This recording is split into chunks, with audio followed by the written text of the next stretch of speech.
Okay, so how we doing? Struggling, aren't you? Just like all of us. Now, I am not speaking from a place of hierarchy. I just am on a different timeline. But I never forget to reach back and offer what I learned when I first was encountering the evils of our world. So this is what this video is about.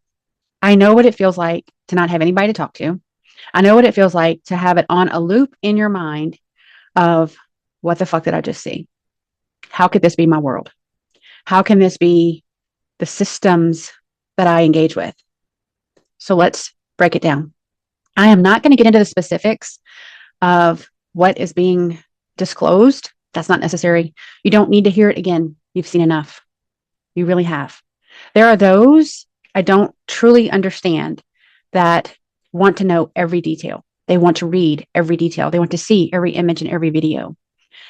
I had to block some of the people in my own circle at the time because I was getting pummeled with imagery and text and videos that were being uncovered that I could not process. I was already struggling to process what I had seen.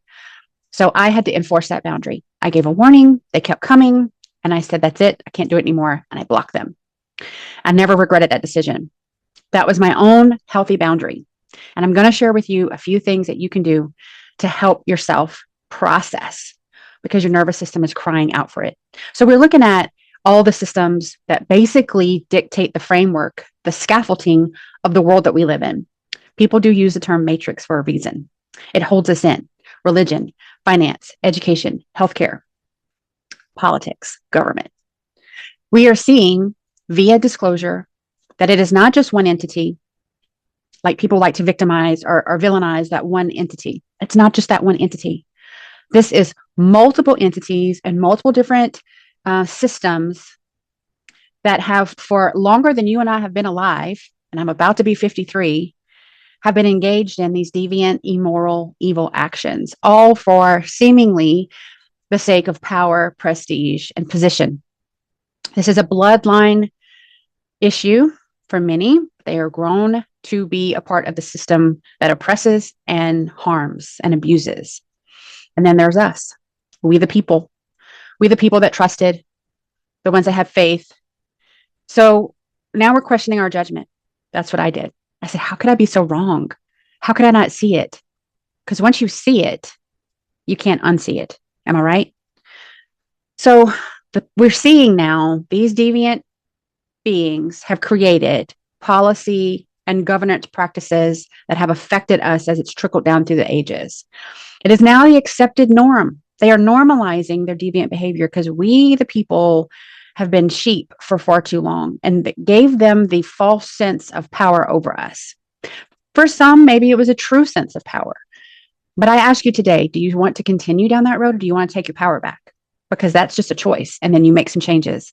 And next thing you know, you're not feeling drugged through the mud by your hair, but you're sitting up on the ridge, looking down, processing the shit. This is what your system needs. First step, turn off the noise. Put down the device. Let go of whatever streaming service for the time that is feeding you more evil, more trauma that you will have to process. When you consent to watch, digest, pull it into your energy body, that energy has to go somewhere. You have to process it. If you don't, it becomes scarred shadows and trauma within your own being that you then have to integrate and do the shadow work on. So being mindful of that. That's why I knew I had to stop. I did not need to see any more evil to know what evil was happening. Whenever we do this, that's the first step in taking our power back. It's like shutting the door on a venue that has reached max capacity. It's not that you don't want to serve those people at the door. You just can't. There's a limit. Now, this is not negotiable. Your nervous system, my nervous system, is battle trained because we have lived in this gangster duality planet. And that's what we have to do. We're in survival mode most of the time, not thrive, not happiness, survival.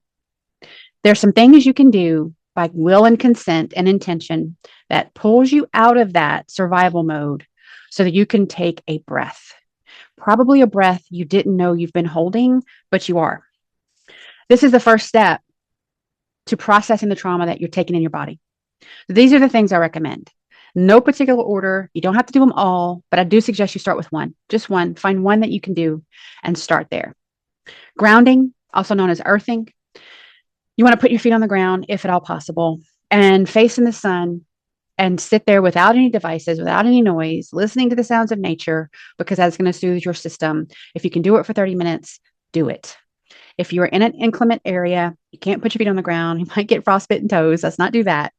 You can use copper piping within your home or a conductive surface that you can use, like a non-sealed concrete can also be used. If you have a fireplace or a wood stove, you're going to use the element of fire to help transmute that energy that's around you, and the warming sensation will help soothe your nervous system. And warm or hot as you can tolerate it, actually, salt baths. So Epsom salt, Himalayan salt, essential oils, whatever you feel like would help you. Eucalyptus, peppermint, rose, sandalwood, lavender, chamomile, any of those. Do what feels right for your body. And when you land on something that really does soothe you, repeat that action every day for right now. And while this trauma is flowing in wave after wave, your body needs it. Breath work. If you've never done breath work, it's super easy. You can do it anywhere. And it is probably one of the most beneficial reversal of negative energy tactics that we have available to us. So if you have the option to get in a quiet space, so if you're at work and you're feeling overwhelmed, you're feeling anxiety, you're feeling all this stuff come at you like a barrage of negative energy, find a quiet place to sit. It may be that you have to go to your car. You may have a space in the building that you can go to that's quiet. Take it. Soothe the lights, no overhead lighting if you can do it. And no distractions. Like, don't be doom scrolling while you're trying to do this. Get comfortable. You don't have to lay flat. You don't have to sit up straight. Just get comfortable. Put one hand on your heart and one hand over your sacral area, so your lower abdomen. And then inhale through your nose for 4 seconds. Hold your breath for 6 seconds, and then exhale slowly through your mouth.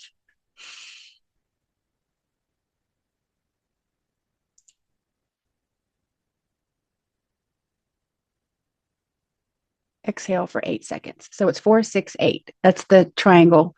And you'll repeat that minimum of 4 times, 4 cycles. You can go up to 10 cycles and repeat that as many times as necessary. You want to keep doing that until you feel your jaw and your shoulders relax. This is where we hold our tension, right? We're like, we're ready. We're battled. We got our armor on. You have to relax. You have to find a place and a space that your body can relax. Otherwise, you're going to frazzle your nervous system. Okay. Number 3, stop doom scrolling. Stop it. Stop it now. It does you no good. It is a disservice to your mind, your heart, your soul, and your nervous system, your body. You can scroll beyond things and still be affected by them. So just give yourself a break. Instead, what you can do is watch nature videos, horse videos, bird videos, cat videos, dog, like anything that is happy, vibrant, shows nature, gives you the opportunity to laugh. That's what I recommend. You can also substitute with high hertz frequency, tones, and music.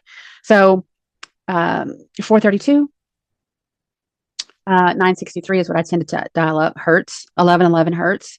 These are high frequencies, and they will help alter your mood higher. It helps diffuse and transform negative energy that's just static in your auric field, and it will help you process in the background. So this is what I would listen to in an earbud the last couple of years that I was trauma nursing before I left that career. I was also processing so much in the collective. This was the years 2020, 2021, 2022. You get what I'm saying? And I had to have something to counterbalance what I was dealing with for the paycheck. I highly recommend it. You've already seen enough. Again, I'm not your judge and jury, but I am saying if you know what's happening and you've already been exposed to it, you truly are not doing yourself a favor to go through all the volumes. Like, you're not a defense attorney. You're not a prosecutor. You don't have to have all of that within your being. So the question is, why are you still looking? That unprocessed trauma develops a core wound in your own being that you then have to do the shadow work on. So is it worth it? No. In my opinion, no. Number 4, do what feeds your soul. If you're a painter, if you're a writer, if you like to journal, if you like to just dance. Many, many years ago, when I first started doing shadow work, I didn't even know what the word shadow work meant. I just knew that I had some stuff that I had to deal with. And I'm like, I'm going to dance it out. I put the music on really loud. I did not give an F what it looked like. I didn't have a crowd. I didn't have anybody. It was just me and moving my body and dancing and feeling that vibration and the frequency and the tone. It helped immensely. It helped immensely. If you can move your body in any way, so walking down the street, taking a little walk in the nature. I know some people have really harsh weather right now, but if you can, try it, do it, get moving. And I don't mean get moving with music in your ear or even high hertz. Just get moving, listening to the sounds of nature. It's the sounds of nature and being in nature that truly calms our nervous system. It's a must. Whenever you if you have a favorite author and you have not taken time to read lately, make time. Do what you know feeds your soul, whatever that happens to be, as long as it's not doom scrolling. That can't feed your soul. That's a bad diet if it does. If you're journaling, I recommend auto writing. That means get out of your head and drop into your heart and let it flow. Let the energy flow and write what is on your heart, what's in your being.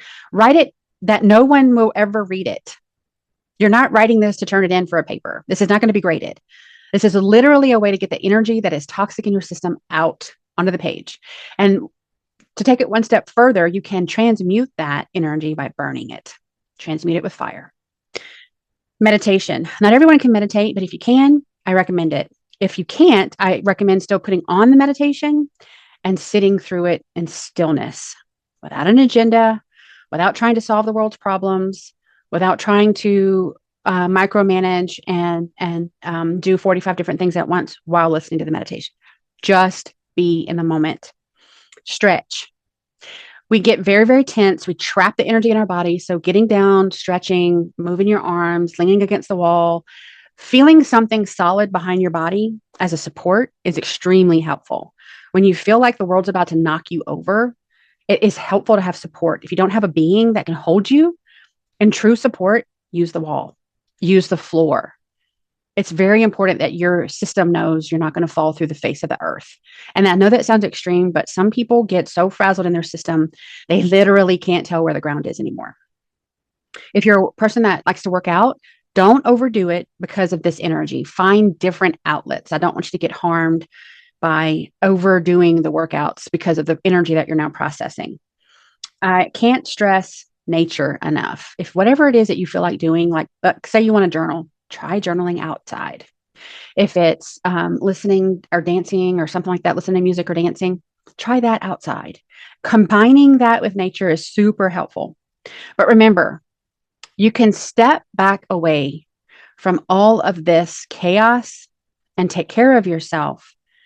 And that does not mean that you don't care for others. It does not mean that you don't care about what's happening. It means you care about yourself enough not to lose yourself in this trauma, not to get lost in the endless flow of disclosure that does no one any good. It's your compassion that needs boundaries. When we set healthy boundaries, it's healthy for us and it's actually healthy for the other person because you're mirroring to them enough. Then they will self-regulate. Maybe not with you, maybe not until someone else does it, but it's a start. So you have to know when enough is enough, and you have to love yourself enough to say, I can't take any more. I don't want to take any more. Do not send me anything else. Otherwise, your system will shatter. Your psyche can fracture. You can end up a trauma victim because you consented and you digested in trauma that did not even happen to you, but you put yourself in the middle of it. Think about that. This world that we live in is shifting. It cannot and it will not be stopped. Developing a way to navigate it now does yourself and everyone in your vortex, your family, your friends, your coworkers, a great service. Not everyone will take this tact. Those of us that are on the different timelines that have already been down these paths are speaking about what worked for us. No one did that for us. That's okay. We found our way through. We're here for you too. Take our advice. We've lived it. We continue to live it. It's like 2.0 for us right now. I'm not repeating the mistakes I made the first time, and that feels really good. I would like to extend my hand to you and say, if you need something, if you're struggling, if you don't know where to begin, go through my library of videos. I have another YouTube channel that has over 300 videos that I've been compiling since 2022. If that's where I started, that could be where you need to start as well. Send me a message, drop a comment. I'll be happy to reach out to you. When you navigate this wisely in a compassionate, sovereign, spiritual way, it is yourself being your own best friend. And let's face it, we need that right now. Compassion with boundaries is the flex. It's the most powerful thing you can do today. And you can start right now.